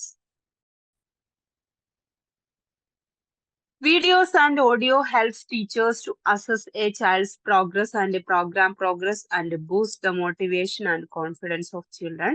Teachers can accordingly design and modify suitable classroom practices by viewing and listening to the recording subject to privacy consideration. In addition to the assessment of preschool children, it is important that assessment of preschool programs should also be done. അപ്പൊ ഇവിടെ കുട്ടികളുടെ privacy ഒക്കെ നമ്മൾ consider ചെയ്തുകൊണ്ടായിരിക്കണം കുട്ടികളുടെ ഫോട്ടോസും വീഡിയോസും ഒക്കെ എടുക്കുന്നത്. അപ്പോൾ ഇത്തരത്തിൽ നമ്മൾ ചിലപ്പോൾ എന്താണ്, നമ്മളൊരു പ്രോഗ്രാം സ്കൂൾ എഡ്യൂക്കേഷൻ റിലേറ്റഡ് ആയിട്ട് ക്ലാസ് റൂമിലോ അല്ലെങ്കിൽ അല്ലാതെ ഒരു പ്രോഗ്രാം കണ്ടക്ട് ചെയ്യാണ്. അപ്പോൾ ആ ഒരു സമയത്ത് നമുക്ക് എല്ലാ കുട്ടികളും എത്രത്തോളം ആക്റ്റീവ് ആണ് എന്ന് കംപ്ലീറ്റ്ലി നമുക്ക് ചിലപ്പോൾ ശ്രദ്ധിക്കാൻ പറ്റണമെന്നില്ല. ടീച്ചേഴ്സും അത്രത്തോളം റെസ്പോൺസിബിൾ ആയിരിക്കണം ആ ഒരു സമയത്ത്. അങ്ങനെയുള്ള ഒരു സമയത്ത് നമുക്ക് എന്താണ്, കുട്ടികളുടെ ഫോട്ടോസും അതുപോലെ വീഡിയോഗ്രാഫ്സും ഒക്കെ തന്നെ നമുക്ക് എന്ത് ചെയ്യാൻ പറ്റും, നമുക്ക് അതൊന്നുകൂടി ചെക്ക് ചെയ്തുകൊണ്ട് ആ ഒരു ക്ലാസ് റൂം പ്രാക്ടീസിൽ എല്ലാ കുട്ടികളും ആക്റ്റീവായി പാർട്ടിസിപ്പേറ്റ് ചെയ്തിട്ടുണ്ടോ, അല്ലെങ്കിൽ ഏതെങ്കിലും കുട്ടികൾ പുറകോട്ട് മാറി നിന്നിട്ടുണ്ടോ, അത്രത്തോളം ആക്റ്റീവ് അല്ലേ എന്നുള്ള കാര്യങ്ങളൊക്കെ നമുക്ക് കൃത്യമായിട്ട് അസസ് ചെയ്യാനും, അങ്ങനെ പുറകോട്ട് മാറിയുന്ന കുട്ടികളാണെങ്കിൽ അവരെ നല്ല രീതിയിൽ എൻകറേജ് ചെയ്ത് മോട്ടിവേറ്റ് ചെയ്ത് കൊണ്ടുവരാനും, നല്ല രീതിയിൽ ആക്റ്റീവായിട്ട് നിന്ന കുട്ടികളെ നമുക്ക് നല്ല രീതിയിൽ നല്ല നല്ല വേർഡ്സുകൾ കൊണ്ട് കൺഗ്രാറ്റ്സ് ഒക്കെ പറഞ്ഞ് നല്ല അഭിനന്ദിച്ച് നല്ല രീതിയിൽ അവരെ കൂടുതൽ സ്ട്രെങ്തൻ ചെയ്യാനും ഒക്കെ അത് ഹെൽപ്പ് ചെയ്യുന്നുള്ളതാണ്. അപ്പൊ ഇത്രയും കാര്യങ്ങളാണ് നമുക്ക് ഇന്നത്തെ ക്ലാസ്സിൽ ഡിസ്കസ് ചെയ്യാനുള്ളത്. അപ്പൊ നമ്മൾ ഇന്ന് ഡേ പ്ലാനിങ്ങിനെ കുറിച്ചിട്ടാണ് പറഞ്ഞിട്ടുള്ളത്. അപ്പൊ ഡേ പ്ലാനിങ് അത്രത്തോളം ഇമ്പോർട്ടന്റ് ആണ്. നമ്മൾ ക്ലാസ് റൂം നല്ല സിസ്റ്റമാറ്റിക് ആയിട്ട് കൊണ്ടുപോകണമെങ്കിൽ കൂടുതൽ എഫക്റ്റീവ് ആക്കാനും, അതുപോലെ തന്നെ ടീച്ചിങ് ലേണിംഗ് പ്രോസസ്സിൽ നമ്മൾക്ക് മൾട്ടി ഡിസിപ്ലിനറി അപ്രോച്ച് ഒക്കെ കൊണ്ടുവരാനും ഈ ഒരു പ്ലാനിങ് ഹെൽപ്പ് ചെയ്യും. അതുപോലെ തന്നെ എന്താണ്, നമുക്ക് ആക്റ്റീവ് ആയിട്ട് ആ ഒരു ടീച്ചിങ് ലേണിംഗ് പ്രോസസ്സിൽ ഇൻവോൾവ്ഡ് ആകാനും ടീച്ചേഴ്സിന്റെ നോളജും സ്കില്ലും ഒക്കെ സ്ട്രെങ്തൻ ചെയ്യാനും പ്ലാനിങ് ഹെൽപ്പ് ചെയ്യും. അതുപോലെ തന്നെ ഡെയിലി പ്ലാനിങ്ങിലൂടെ നമുക്ക് ഒരുപാട് ടൈം കൺസ്യൂമിങ് ഒഴിവാക്കാൻ പറ്റും, ഒരുപാട് സമയം ലാഭിക്കാൻ പറ്റും, നമ്മളുടെ ടീച്ചിങ് ലേണിംഗ് പ്രോസസ്സ് കൂടുതൽ എഫക്റ്റീവ് ആക്കാൻ പറ്റും, നമ്മളുടെ ടീച്ചേഴ്സിന്റെയും സെൽഫ് കോൺഫിഡൻസ് നല്ല രീതിയിൽ സ്ട്രെങ്തൻ ചെയ്യാൻ പറ്റും. അതുപോലെ തന്നെ കുട്ടികൾക്കും നമുക്ക് നല്ലൊരു റിസൾട്ട് ഉണ്ടാക്കാൻ പറ്റും എന്നുള്ളതാണ്. അതുപോലെ തന്നെ എന്താണ്, നമ്മൾ ലെസൺ പ്ലാൻ എന്നുള്ള രീതിയിലൊക്കെയാണ് ടീച്ചിങ് ലേണിംഗ് ആ ഒരു ടീച്ചിങ് ലേണിംഗ് പ്രോസസ്സിൽ ഡെയിലി പ്ലാനിങ് ചെയ്യാറുള്ളത്. അപ്പോൾ ലെസൺ പ്ലാൻ നമ്മൾ എന്ത് ചെയ്യുന്നു, നല്ല രീതിയിൽ ആ ഒരു ഡേ എഫക്റ്റീവ് ആയിട്ട് എങ്ങനെ കൊണ്ടുപോകാം എന്നുള്ളതിനെ ഹെൽപ്പ് ചെയ്യുന്നുണ്ട്. അതുപോലെ തന്നെ നമുക്ക് കുട്ടികളിലും നല്ല രീതിയിൽ ഡിഫറെന്റ് ആയിട്ടുള്ള എഫക്റ്റീവ് ആയിട്ടുള്ള ആക്ടിവിറ്റീസ് ഒക്കെ കൊണ്ടുവന്നുകൊണ്ട് കൂടുതൽ ഇൻട്രസ്റ്റിംഗ് ആക്കി ലേണിംഗ് അതിന്റെ റിസൾട്ട് നല്ല രീതിയിൽ നമുക്ക് റിഫ്ലക്ട് ചെയ്യാൻ പറ്റും. ദെൻ നമ്മൾ ഡിസ്കസ് ചെയ്തിട്ടുള്ളത് നമ്മളൊരു ലെസൺ പ്ലാനിൽ എന്തൊക്കെ കാര്യങ്ങളാണ് ഇൻക്ലൂഡ് ചെയ്യേണ്ടത്. അപ്പൊ നമ്മൾ ഏത് സബ്ജക്റ്റ് ആണോ അതിനെക്കുറിച്ച് നമ്മൾ കൃത്യമായിട്ടുള്ള ആ ഒരു തീം നമ്മൾ പ്രിപ്പയർ ചെയ്യുക. ദെൻ ലേണിംഗ് ഔട്ട്കം ആണ് രണ്ടാമത്തത്. നമ്മൾ ആ ഒരു റിസൾട്ട് അതിൽ ഫോക്കസ് ചെയ്യണം. ദെൻ ഇൻസ്ട്രക്ഷൻ എന്ന് പറഞ്ഞാൽ ആ ഒരു ലേണിംഗ് പ്രോസസ് ആണ്, ആ ഒരു ക്ലാസിന്റെ ഫ്ലോ ആണ്. ദെൻ അസസ്മെന്റ് ആണ്. അസസ്മെന്റിൽ തന്നെ ഡിഫറെന്റ് അസസ്മെന്റിന് ടൂൾസ് ആൻഡ് ടെക്നിക്സ് ഉണ്ട്. ഫസ്റ്റ് വൺ എന്ന് പറയുന്നത് അനക്ഡോട്ടൽ റെക്കോർഡ് ആണ്. അതായത് നമ്മൾ കുട്ടികളെ ഒബ്സർവ് ചെയ്തുകൊണ്ട് ബ്രീഫായിട്ട് അവരെ കുറിച്ച്, അവർ ക്ലാസ് റൂമിൽ എങ്ങനെയാണ് ടൈം സ്പെൻഡ് ചെയ്യുന്നത്, അവരുടെ ടീച്ചേഴ്സുമായിട്ടും മറ്റുള്ള കുട്ടികളുമായിട്ടുള്ള ഇന്ററാക്ഷനും റിലേഷനും ഒക്കെ എങ്ങനെയാണ്, അവരുടെ പേഴ്സണൽ ആയിട്ടുള്ള ഹൈജീനും ഹെൽത്തും ന്യൂട്രീഷൻ ഹാബിറ്റ്സും ഒക്കെ എന്തൊക്കെയാണ് എന്നുള്ള കാര്യങ്ങളൊക്കെ ബ്രീഫായിട്ട് നോട്ട് ചെയ്യുന്നതാണ് അനക്ഡോട്ടൽ റെക്കോർഡ് എന്ന് പറയുന്നത്. ദെൻ പോർട്ട്ഫോളിയോ എന്ന് പറഞ്ഞു കഴിഞ്ഞാൽ കുട്ടികൾ അവർക്ക് ഉണ്ടായിട്ടുള്ള അവരുടെ അച്ചീവ്മെന്റ്സുകൾ, അതൊക്കെ നമ്മൾ എന്ത് ചെയ്യാണ്, സ്ട്രെങ്ത്തുകൾ, അവരുടെ സ്കില്ലുകൾ, അതിനെയൊക്കെ നമ്മൾ എന്ത് ചെയ്യാണ്, റെക്കോർഡ് ചെയ്ത് വെക്കുകയാണ്, കളക്ട് ചെയ്ത് വെക്കുകയാണ്. അപ്പൊ അതിന്റെ സാമ്പിൾസ് ഒക്കെ ഇപ്പൊ കുട്ടികൾ പെയിന്റ് ചെയ്തതോ ക്രാഫ്റ്റ് ചെയ്തതോ ഒക്കെ ആയിട്ടുള്ള നല്ല കാര്യങ്ങളൊക്കെ നമ്മൾ എന്ത് ചെയ്യുന്നു, അതിൻ്റെ കൂടെ അറ്റാച്ച് ചെയ്ത് വെക്കുന്നു. ദെൻ ഒബ്സർവേഷൻ ആണ്. നമുക്ക് കുട്ടികളെ നല്ല രീതിയിൽ ഒബ്സർവ് ചെയ്തിട്ട് എന്ത് ചെയ്യാൻ പറ്റും, ആ ഒരു ടീച്ചിങ് ലേണിംഗ് പ്രോസസ്സിൽ നമുക്ക് നാച്ചുറൽ ആയിട്ടും അല്ലാതെ നമുക്ക് എന്തെങ്കിലും കുട്ടികൾക്ക് എന്തെങ്കിലും പ്രശ്നങ്ങൾ ഉണ്ടെങ്കിൽ പേർപ്പസ്ഫുള്ളി ഒക്കെ നമുക്ക് പ്ലാൻ ചെയ്തൊക്കെ ഒബ്സർവേഷൻ ചെയ്ത് കുട്ടികളെ അസസ് ചെയ്യാൻ പറ്റും. Then check list, yes or no എന്നുള്ള രീതിയിൽ ഒരു കുട്ടിയുടെ നമുക്ക് ബിഹേവിയറും അതുപോലെ തന്നെ അവരുടെ എന്തൊക്കെ ഡെവലപ്മെന്റ് ആണ് അല്ലെങ്കിൽ അവരുടെ ഹാബിറ്റ്സ് എന്തൊക്കെയാണ് എന്ന് മനസ്സിലാക്കാൻ ചെക്ക് ലിസ്റ്റ് ഹെൽപ്പ് ചെയ്യും. Then rating scale check list പോലെ തന്നെ, എന്നാൽ നമുക്ക് അതിന്റെ ഡിഗ്രി, അതിൽ കുട്ടി എന്താണ്, എക്സലന്റ് ആണോ, വെരി ഗുഡ് ആണോ, ആവറേജ് ആണോ, ബിലോ ആവറേജ് ആണോ, പുവർ ആണോ, അല്ലെങ്കിൽ ചെയ്യുന്നില്ലേ എന്നുള്ള കാര്യങ്ങൾ, അതിന്റെ തീവ്രതയും കൂടി നമുക്ക് എന്ത് ചെയ്യാൻ പറ്റും, റേറ്റിംഗ് സ്കെയിലിൽ കൃത്യമായിട്ട് അസസ് ചെയ്യാൻ പറ്റും. ദെൻ ഫോട്ടോഗ്രാഫ്സും വീഡിയോ ക്ലിപ്സും ആണ് നമ്മൾ ലാസ്റ്റ് പറഞ്ഞിട്ടുള്ളത്. അപ്പൊ അതും നമുക്ക് എന്താണ്, കുട്ടികൾക്ക് കാണിച്ചു കൊടുക്കാനും നമുക്കും ഫെർദർ റെഫർ ചെയ്ത് നല്ല രീതിയിൽ പിന്നീട് നമുക്കത് കൂടുതൽ ഇംപ്രൂവ് ചെയ്യാനും കുട്ടികൾക്ക് എൻകറേജ്മെന്റ് കൊടുക്കാനും ഒക്കെ ഹെൽപ്പ് ചെയ്യുന്നുള്ളതാണ്. അപ്പോൾ ഇന്നത്തെ ക്ലാസ് ഇത്രയേ ഉള്ളൂ. Okay, bye, thank U.